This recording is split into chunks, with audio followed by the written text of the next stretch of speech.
what is the binomial nomenclature of mango? Hello, welcome to Real and Real Characters. Even just about 50 years ago, each family had a family doctor.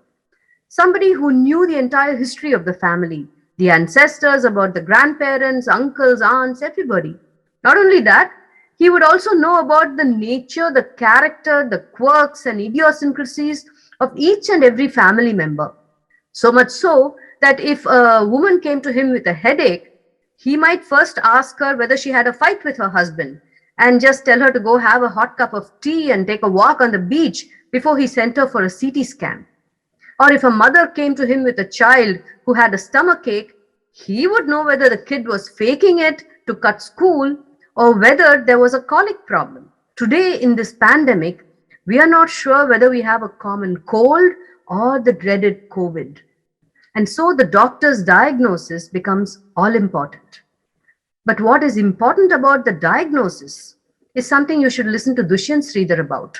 Because at this time, when OTT platforms are gaining great popularity and tremendous viewership, Dushyanth Sridhar has found a lot of inspiration from this doctor character in the web series titled Dr.House MD. Take a look. House is an American medical drama television series which ran from 2004 to 2012. The series' main character is Dr. Gregory House, played by Hugh Laurie, an unconventional misanthropic medical genius who, despite his dependence on pain medication, leads a team of diagnosticians in New Jersey. Many of his hypotheses about patients' illnesses are based on subtle and often controversial insights. I became mad after this character. I remember having watched like for 17 hours at a stretch in a day like that for weeks. The impact that House makes is by being very, very casual, how much of diagnosis he can make on medical cases. In medicine, more than addressing the issue, like giving medicines for the disease that the patient has, it's more important than that to diagnose what is the problem. Finding the root cause. He doesn't just do that through studying. He observes a lot of things. What if the fever is the innocent bystander? Fever could have been set off by something he picked up anywhere. Could have been a bug he got here.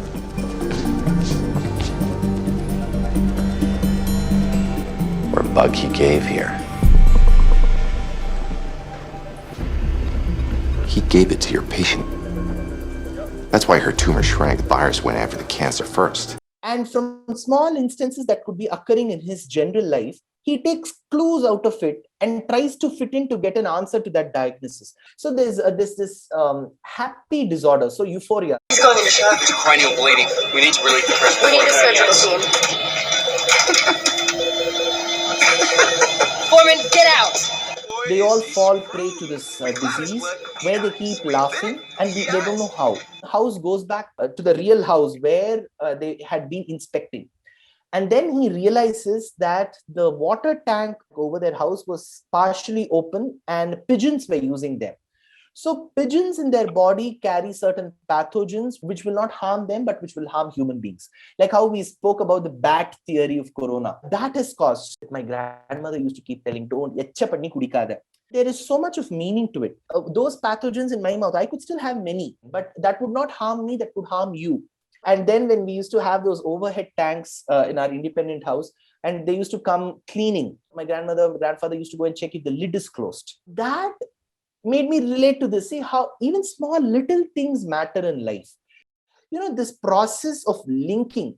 I have believed that, Raji, education systems should also be like that. We should be more integrated in approach. See, we used to have a separate English lesson. It was called comprehension passage. It used to be Ram and Shyam went to the market. They bought mangoes. They came back home. Below, question. Who went to the market? Ram and Shyam. What did they buy? Mangoes. 5 marks. I'll get 10 out of 10.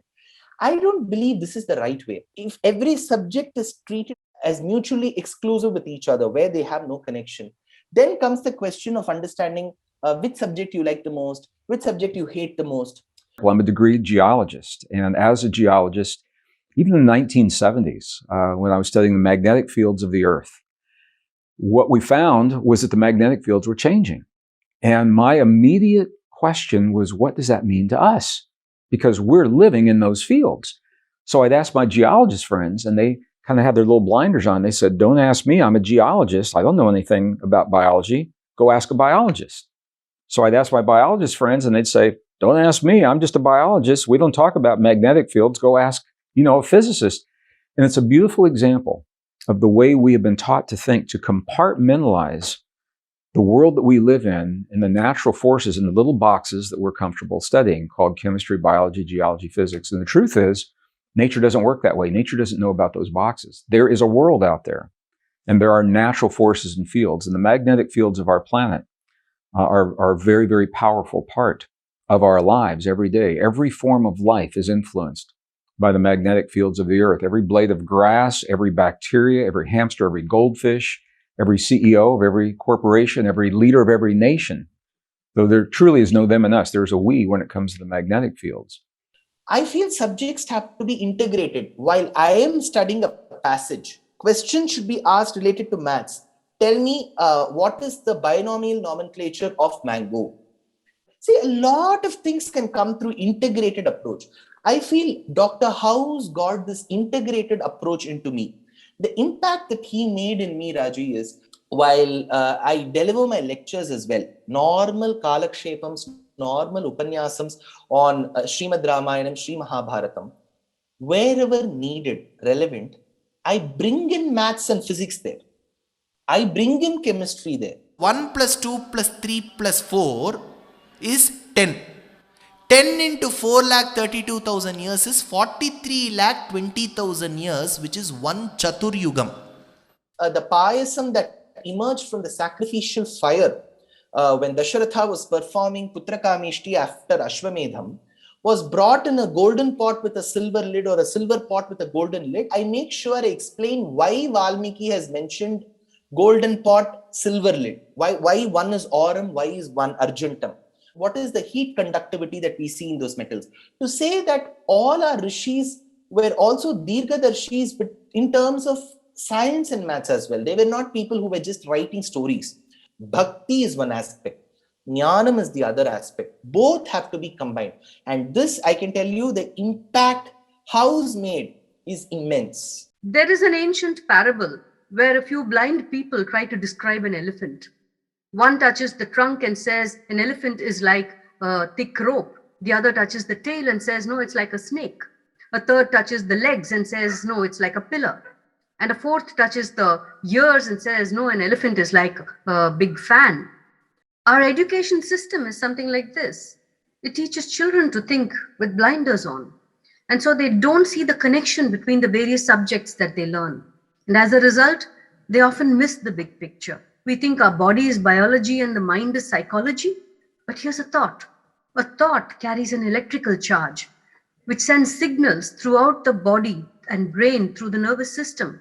And depending on whether the thought is positive or stressful, it can cause health or illness. It's all connected. Body and brain, it's all connected.